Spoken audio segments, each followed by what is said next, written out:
Good morning student, BSc third year. आज से हम नई यूनिट स्टार्ट करेंगे।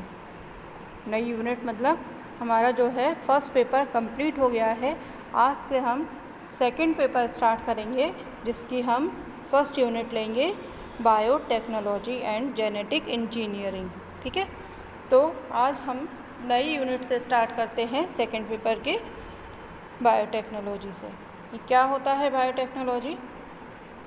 वे सभी औद्योगिक प्रक्रियाएं जो प्रत्यक्ष या अप्रत्यक्ष रूप से यानी डायरेक्ट और इनडायरेक्ट रूप से जीवधारियों द्वारा संपन्न होती हैं, जैव तकनीकी या बायोटेक्नोलॉजी के अंतर्गत आती हैं। मतलब वे सभी प्रक्रियाएं कैसी?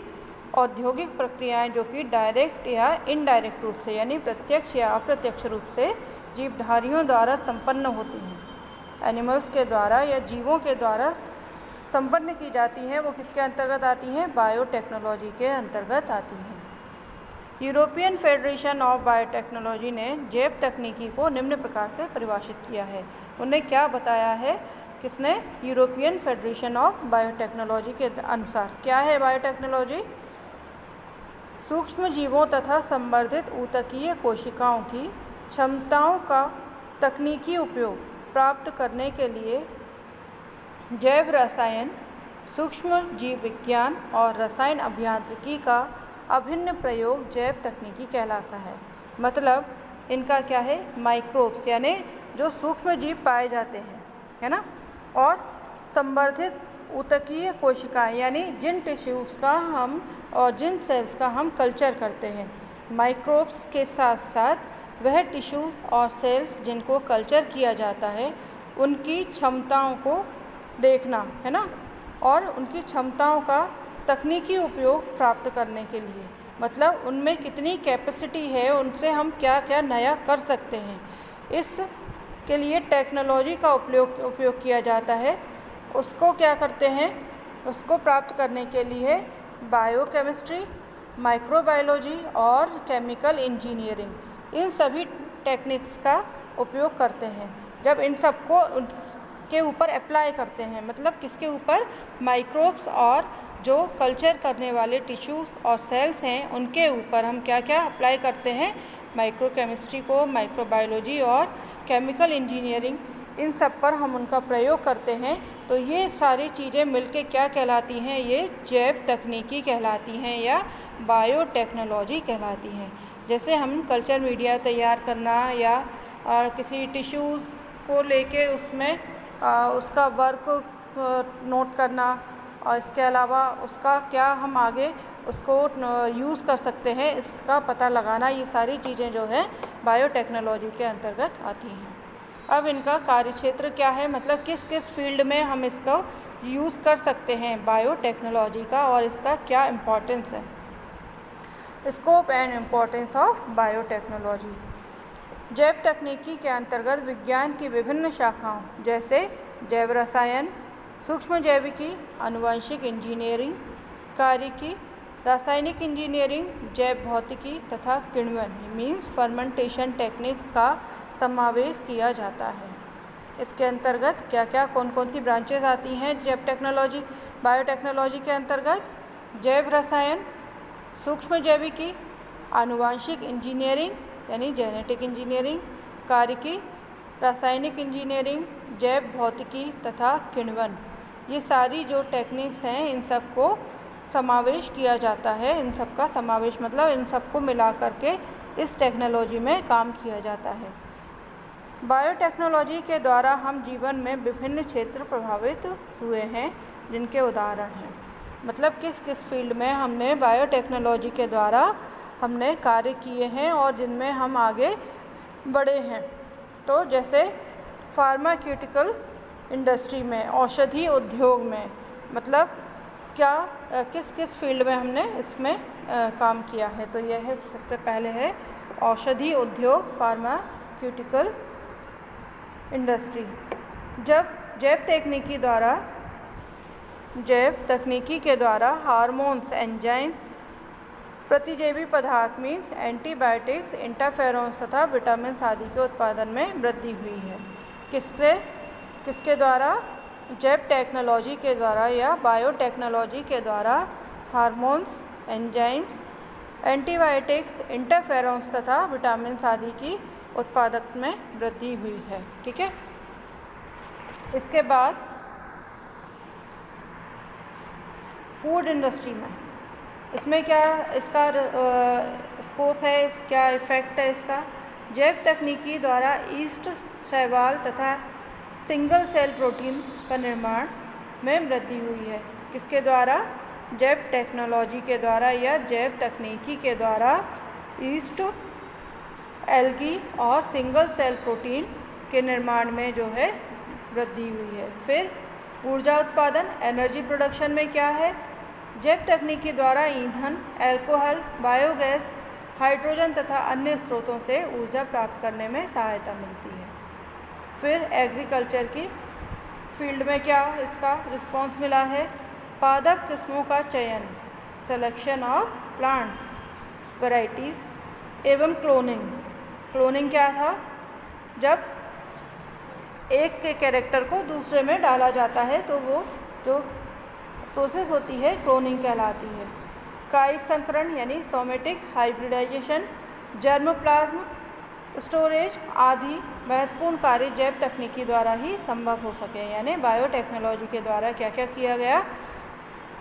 पादप किस्मों का चयन, क्लोनिंग, सोमेटिक हाइब्रिडाइजेशन यानी कायिक संकरण, जर्मोप्लाज्म संग्रहण मतलब जर्मोप्लाज्म को स्टोर करना, ये सारे काम किसके अंतर्गत हुए? जैव तकनीक के द्वारा। फिर है केमिकल इंडस्ट्री में, इसमें क्या इसका योगदान रहा? जैव तकनीकी की सहायता से आधुनिक युग में प्लास्टिक तथा खुशबूदार विभिन्न प्रकार के पदार्थों का संश्लेषण संभव हो सका है। मतलब विभिन्न प्रकार के प्लास्टिक और खुशबूदार है ना पदार्थ जो हैं किसके द्वारा बनाए जा सकें? जैव तकनीकी के द्वारा। फिर है इन्वायरमेंटल इंजीनियरिंग, पर्यावरण इंजीनियरिंग। इसमें क्या योगदान है? जैव तकनीकी के द्वारा विभिन्न प्रकार के प्रदूषण, बहित मल उपचार यानी सीवेज ट्रीटमेंट, घरेलू अवशिष्ट पदार्थों का रूपांतरण आदि महत्वपूर्ण कार्य किए गए हैं। नेक्स्ट है बायो मेटलर्जी इंडस्ट्री यानी जैव धात्विक उद्योग। इसमें क्या है? आधुनिक युग में सूक्ष्म जीवों के प्रयोग द्वारा विभिन्न प्रकार की धातुओं का निष्कर्षण संभव हो सका है। ये हुए इसके किस फील्ड में इसका क्या स्कोप है। पहला औषधि उद्योग मतलब दवाइयों के उसमें क्या है। फिर फूड इंडस्ट्री भोजन में, ऊर्जा उत्पादन, कृषि उत्पादन, रसायन उत्पादन, पर्यावरण इंजीनियरिंग और जैव धात्विक उद्योग, इनमें जो है इसका क्या योगदान रहा है। फिर नेक्स्ट है भारत के जैव तकनीकी संस्थाओं में किए जा रहे कार्यों का संक्षेप में वर्णन या भारतीय बायोटेक्नोलॉजी क्या है। ये तो हुई टेक्नोलॉजी जो सभी जगह चल रहा है ना, पूरे विश्व में इसका जो कार्य हो रहा है उसके बारे में। लेकिन हमारे भारत में किस तरह से इसको किया जा रहा है इसके बारे में देखते हैं। सबसे पहले राष्ट्रीय वनस्पति अनुसंधान संस्थान NBRI, यहाँ पर अनेक वैज्ञानिक विभिन्न प्रकार के टिश्यूज़ कल्चर पर कार्य कर रहे हैं। किसके ऊपर? टिश्यू कल्चर पर काम चल रहा है। कहाँ पर? NBRI में। दूसरा है भारतीय कृषि अनुसंधान संस्थान IARI, यहाँ वैज्ञानिक ई कोलाई ट्रांसलेशन तथा ट्रांसक्रिप्शन जैसी महत्वपूर्ण विधियों पर कार्य कर रहे हैं।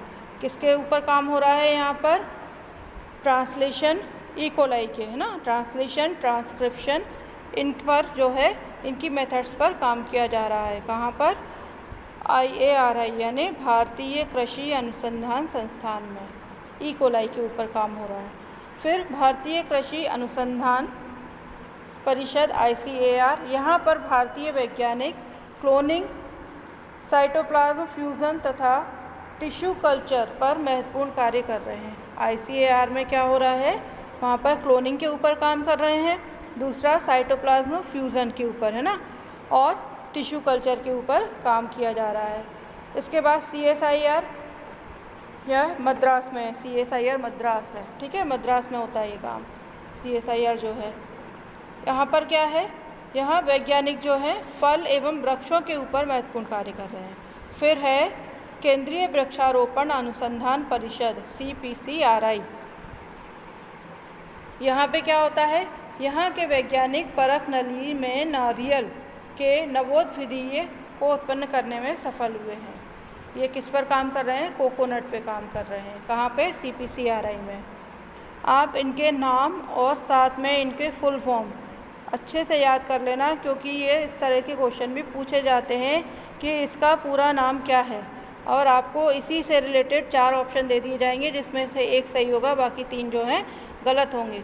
तो आप इनके नाम पूरे याद कर लेना।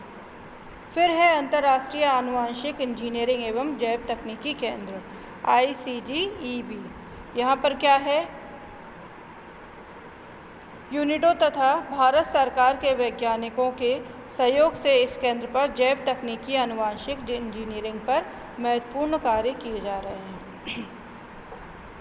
नेक्स्ट है राष्ट्रीय जैव तकनीकी बोर्ड NVTB। इस बोर्ड का निर्माण जैव तकनीकी पर विभिन्न प्रकार के शोध कार्यों को प्रोत्साहन देने के लिए किया गया, जिसके अंतर्गत आनुवांशिक इंजीनियरिंग, ऊतक कल्चर, एंजाइम तकनीकी, एल्कोहल, किण्वन आदि पर महत्वपूर्ण कार्य किए जा रहे हैं। ठीक है, तो ये हुआ यहाँ पर सिर्फ इसका स्कोप और कहाँ पर ये काम किए जा रहे हैं। इसके बाद में जेनेटिक इंजीनियरिंग क्या है और इसमें इसके टूल्स क्या हैं, ये मैं आपको बताऊंगी। इसकी प्रोसेस क्या है, मेथड क्या है, किस तरह से इसको किया जाता है, ये सारे जो हैं हम इसके अंतर्गत पढ़ेंगे। और इसका आगे और क्या क्या इसका यूज़ है, कहाँ कहाँ पर, ये सारी चीज़ें हम इसमें करेंगे। अभी आज मैंने आपको इसके इंट्रोडक्शन के बारे में बताया कि ये क्या है, इसकी फील्ड क्या है और इसको हम कहाँ कहाँ पर किस किस क्षेत्र में हम इस पर कार्य कर रहे हैं और हमारे भारत में इसमें किन क्षेत्रों में कहाँ पर कार्य हो रहा है। तो इतनी चीज़ें आप अच्छे से इनमें नोट कर लेना। इसमें से भी बहुत से क्वेश्चन बनेंगे, तो जितना भी मैं आपको कराती चल रही हूँ इसको आप अच्छे से करते चलें। नेक्स्ट टॉपिक तक के लिए टेक केयर, थैंक यू।